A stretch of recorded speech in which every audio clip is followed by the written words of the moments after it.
I can't believe it's been 30 years for this franchise. I mean, it's older than me. I got to go to an early screening fan event thing and they handed out these limited edition IMAX posters of The Final Reckoning. And on the backside, looks kind of familiar, doesn't it? I need you to trust me. One last time.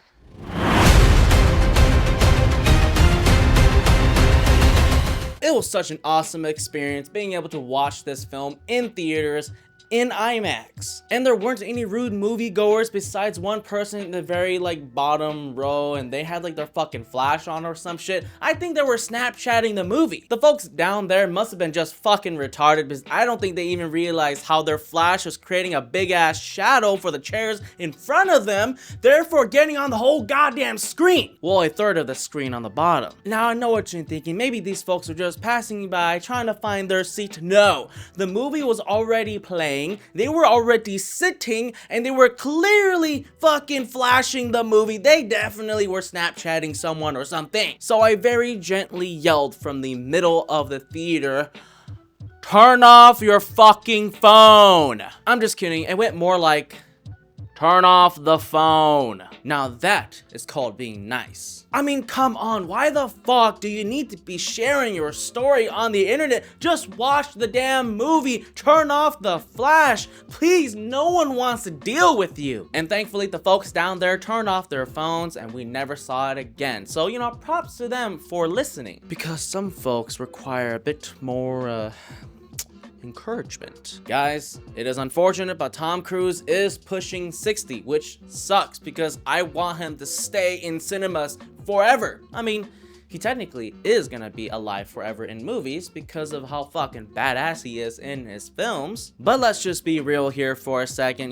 This is gonna be his final Mission Impossible film, at least in front of the camera from what they've been making it seem like from the interviews. But the man has the godlike physique of a 40-year-old Olympian, and goddamn does he just run! Tom Cruise, don't stop running! He can jump, he can fight, he can act. My goodness, Tom Cruise just continuously raises the bar. And we're not gonna get into the Scientology stuff, okay? We're just gonna leave that out. Mission Impossible: The Final Reckoning takes place 2 months after Dead Reckoning. The entity or rogue AI that was developed by the Russians, if I remember correctly, has now grown in power and is threatening to basically nuke the entire Earth. Well, he's not exactly threatening, it's more like he's gonna do it once he reaches his maximum potential. So the IMF are on a very tight and short schedule in search of the original source code of the entity in order to destroy it. But with world governments desiring to control the entity rather than destroy it, they stand in the way of Ethan Hunt and his team. So I guess that begs the question,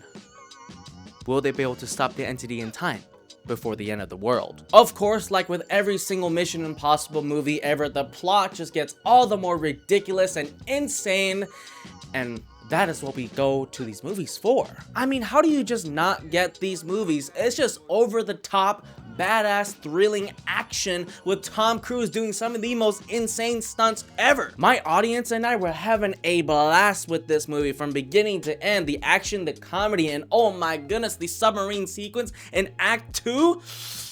Woo! Oh my god, might be just one of the best sequences ever put to cinema. And while I may love this film, it is not without its faults. The Final Reckoning has some issues. Let's just get this out of the way first. I mean, the villains in this film are not all that strong. The entity and Gabriel, honestly, they weren't that interesting. You would think that an AI with access to all of the technology around them would actively try to fight against Ethan Hunt's team, but that doesn't really happen. I'm not even gonna lie, I kind of forgot about it through parts of this film because it just wasn't all that present. It didn't really do anything for the majority of this movie other than just sort of tell Ethan this thing, and that's it. Gabriel, who I guess you could say is more of the main antagonist here, even though he's not really the big baddie,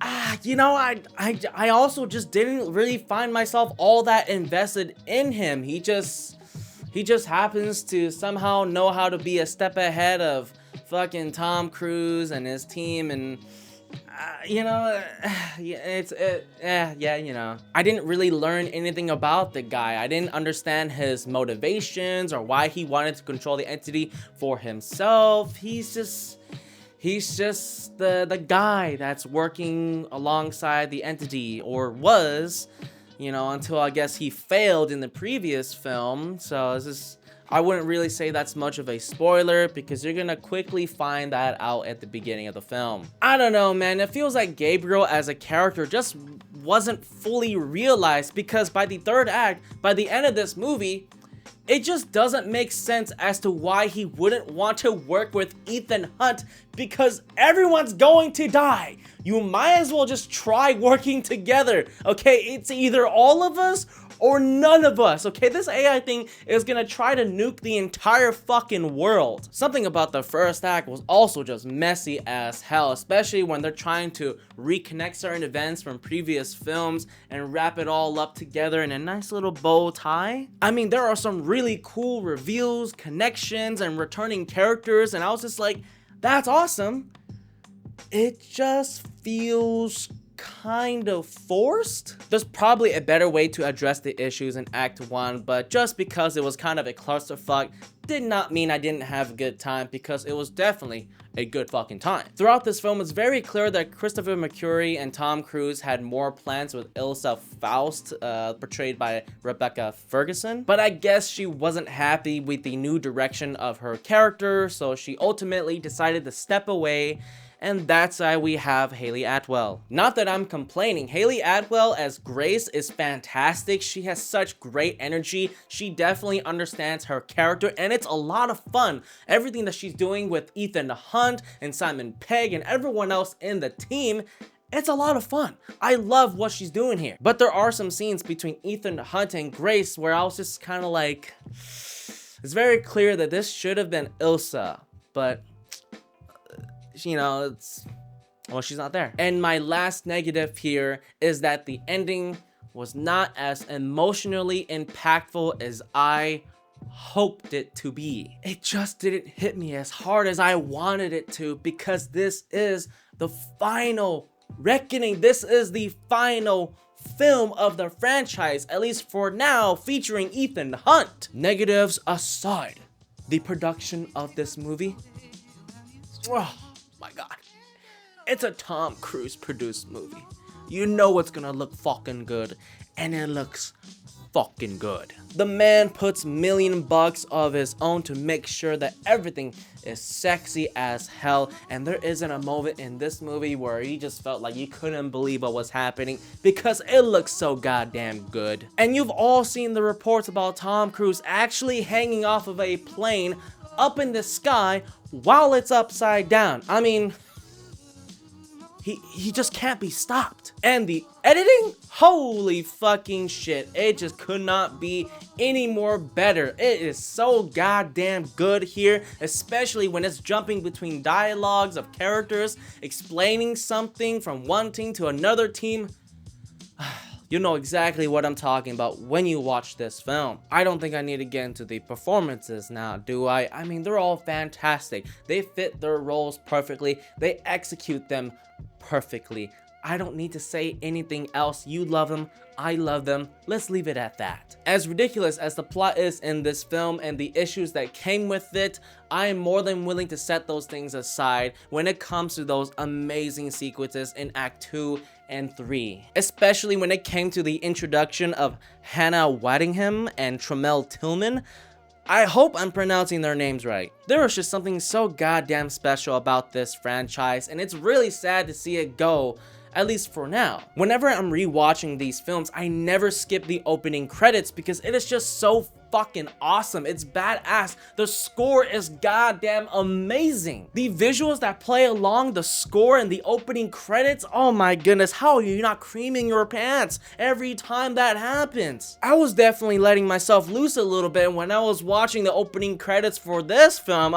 My goodness, it is awesome. While there may be issues with this film, it is nowhere near the disappointment that everyone is exclaiming it to be. You are definitely going to have a good fucking time with this movie even if not everything makes all that much sense. And while its ending may not reach the emotional heights it desires, this is the final Mission Impossible film that we're gonna get for a while, starring the Tom Cruise. What more can you ask for? Mission Impossible: The Final Reckoning is 100% worth your time. Please do not miss out on this cinematic experience, especially since we don't know if we're ever gonna get another one. So this is the end of a 30-year franchise. 30 years! Can you believe it? I can't believe it. I still can't fucking believe it. 30 goddamn years. All right, that's enough of me. I'll catch you guys next time. So much food, so much time. So much food.